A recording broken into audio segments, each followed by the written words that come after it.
Kylie's lesson. Ignore what I'm wearing. I just wanted to get changed to my pyjamas. Firstly, I would like to start with the positive, because generally the lesson was full of positivity. The warm-up was really good. She was actually listening to me quite well. I think the bending just wasn't there yet, and she was just getting really distracted about the surroundings, especially because she hasn't been to her yard before.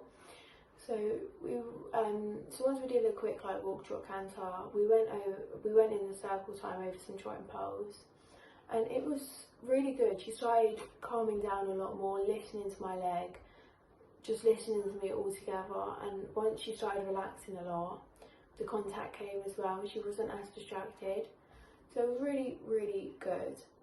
And then we did that quite a few times on each frame, just to get her generally just listening to me and not doing it as a one-time thing.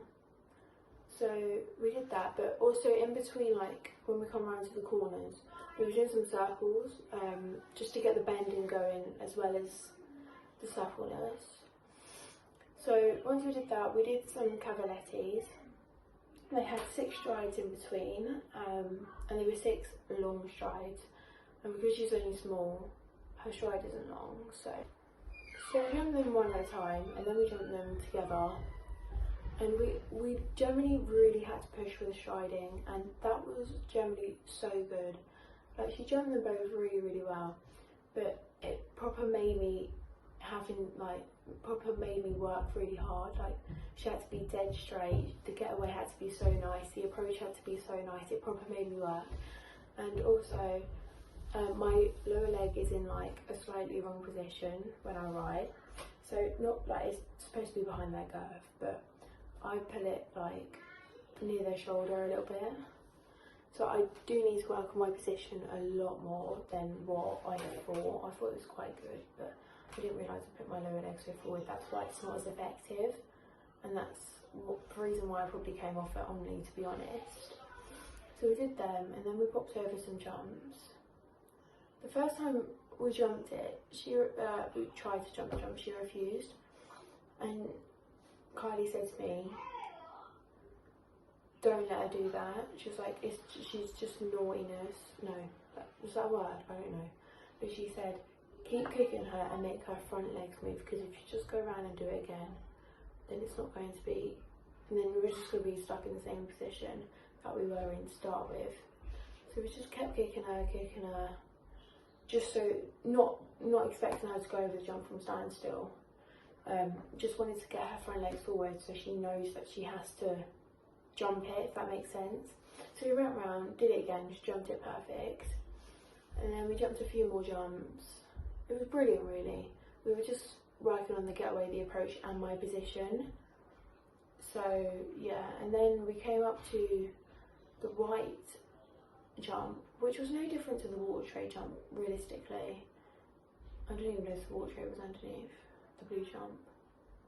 Oh well, it was just like a white oxar, and then it had like two small circle fillets in the middle. And she just stopped, her front legs just stopped, and I just dismounted and started. You can actually see my leg flew over. I was like, I could have stayed on that. But the reason why I didn't stay on that is because I pushed her forward and my leg was on her shoulder. So that is the exact reason why I came off, and I had to learn that the hard way. So I came off, which it wasn't bad, but I did hurt my back the same place where I hurt it at Onley, so it did hurt quite a bit. And then she just lowered the jump and we did it, and then she upped it again after like 2 goes, and then we did it, and it was so good. She gave me the lesson was so good, like generally, like so positive. Like we had so much positivity coming back from that, but we did have, not negativity, I wouldn't say that, we have stuff to improve and work on.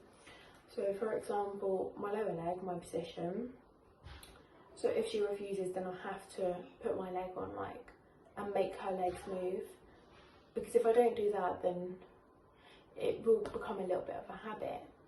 So I need to work on that. She did say to do some dressage with her, not just show jumping, because